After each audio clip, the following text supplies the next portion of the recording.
पढ़ेंगे गुणक का व्युत्पन्न कैसे किया जाता है, गुणक के व्युत्पन्न की प्रक्रिया किस प्रकार की होती है।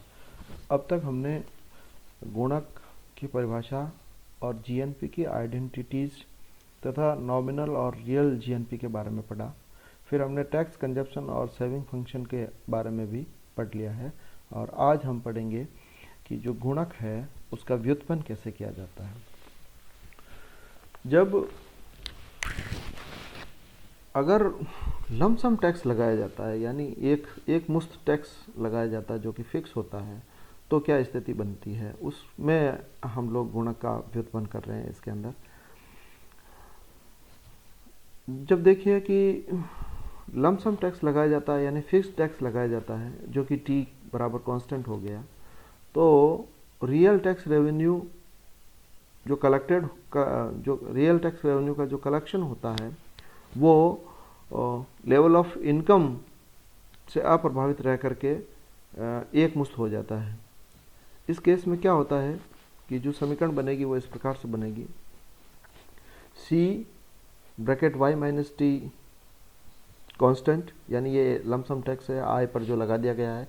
यानी अगर आपकी आय 10,000 रुपये है और उसमें से 1,000 रुपये कर देना आपको, तो वो फिक्स है और फिक्स कर आपने दे दिया, 1,000 रुपये का टैक्स दे दिया। प्लस ये हो जाएगा आई प्लस जी, ये इन्वेस्टमेंट प्लस ये हो गया जी बराबर वाई हो गया। और इधर हो जाएगा C plus S plus T, तो सी में भी क्या हो जाएगा वाई माइनस टी कॉन्स्टेंट हो गया, और एस बराबर क्या हो जाएगा वाई माइनस टी कॉन्स्टेंट। दोनों जो कंजप्शन और बचत जो होती है वो दोनों हम पढ़ चुके हैं कि एक मुश्त कर की राशि को घटाने के बाद ही बाद की जो आय होती है उसका फलन होता है।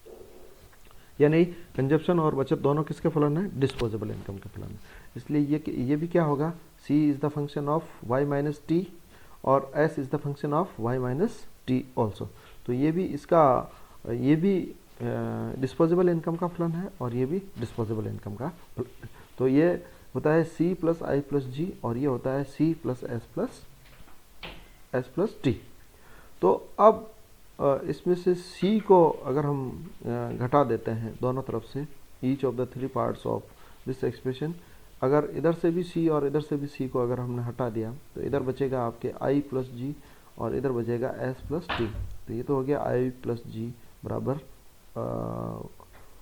ये हो जाएगा y minus C Y minus T, दोनों तरफ से जो इसका भी बराबर हो जाएगा और इसका भी ये बराबर हो जाएगा। तो बचता क्या है s प्लस टी, यानी i प्लस जी बराबर क्या बचता है s प्लस टी।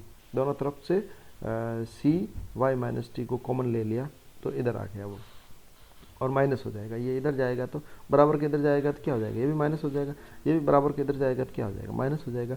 इसलिए इसको हमने y माइनस सी ब्रैकेट y माइनस टी कर दिया।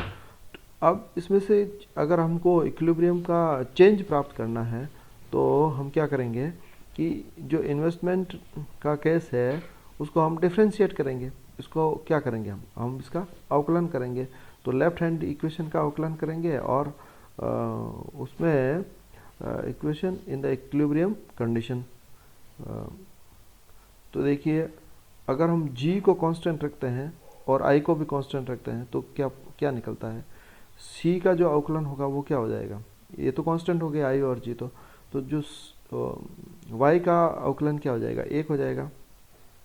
इसका अवकलन होगा c डैश dy हो जाएगा और प्लस क्या हो जाएगा प्लस डी आई हो जाएगा। ये यहाँ पे जो है वो उसका क्या हो जाएगा डी आई हो जाएगा। और इसी प्रकार से D Y 1 minus C dash हो जाएगा, 1 माइनस सी डैश हो जाएगा।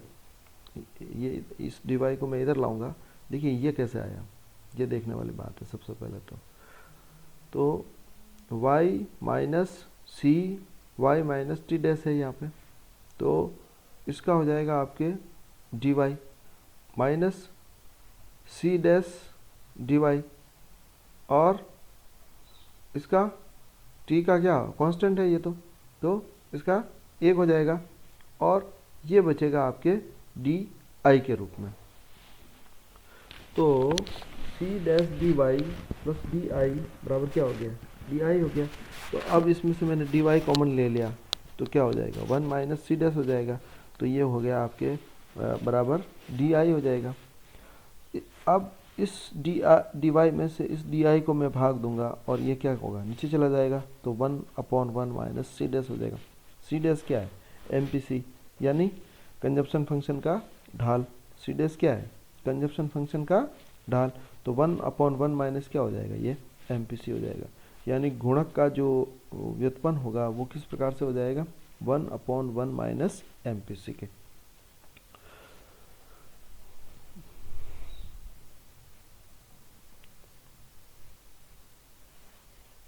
अगला देखिए, अगर अपन इसको ग्राफ के रूप में देखें तो ये इस प्रकार से बनता है। इधर आपकी ये y वाला हो गया, i को दर्शाया गया है, इधर i प्लस जी और s प्लस टी को दर्शाया गया है। ये s प्लस टी होता है जो 45 डिग्री के एंगल पर गुजरती है, और ये आपके I0 प्लस जी है, यानी इन्वेस्टमेंट प्रारंभिक विनियोग का स्तर है। जब विनियोग के अंदर वृद्धि होती है तो क्या हो जाएगा, ये I0 बढ़ करके क्या हो जाएगा, I1 हो जाएगा, I1 प्लस जी हो जाएगा। यानी ये डी वाई जो है वो अगर आपका इन्वेस्टमेंट इतना बढ़ता है, डी आई इतना बढ़ता है, तो उस डी आई के कारण आई कितनी बढ़ेगी, ये डी वाई है। और ये एस का ढाल होता है, एस डैश, यानी सीमांत बचत, सीमांत बचत। तो देखिए इन्वेस्टमेंट में डी आई के बराबर वृद्धि करने पर, यानी इतनी वृद्धि करने पर जो आय में वृद्धि होती है वो कितनी वृद्धि होती है, इतनी वृद्धि होती है। इन्वेस्टमेंट में इस दर की वृद्धि करने पर जो आय में वृद्धि होती है वो क्या कहलाती है, डी वाई कहलाती है। तो ये जो वृद्धि है वो गुणक वृद्धि कहलाती है। अब देखिए ये जो चीज़ है इसको आप सरल तरीके से भी थोड़ा समझ सकते हो कि इसमें जो सी को ए प्लस बी वाई दर्शा करके भी आप इसको ले सकते हो।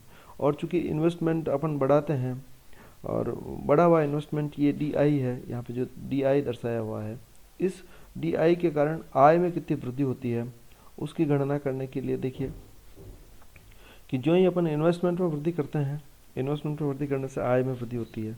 और चूंकि आय का ही फलन क्या होता है, कंजप्शन होता है, तो जिस तरीके से आय में वृद्धि हुई है उसी तरीके से कंजप्शन में भी वृद्धि होगी। जो एमपीसी है उसकी अगर 0.8 है तो 100 रुपये में आय की वृद्धि होने पर 80 रुपये के बराबर क्या हो जाएगा, उसका कंजप्शन बढ़ जाएगा।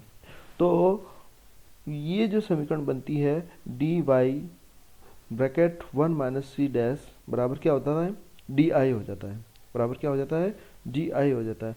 तो ये जो चीज़ है ये बताता है कि इस डी आई में वृद्धि करने के कारण कितनी मात्रा में जो है वो वाई में वृद्धि होगी। अगर देखिए कि एम पी सी बराबर 0.8 है तो 1/1 माइनस 0.8 हो जाएगा ये। तो 1 माइनस 0.8 का मतलब क्या हो गया, बचेगा क्या, 0.2 बचेगा। तो 1 में 0.2 का भाग देंगे तो क्या हो गया, 5।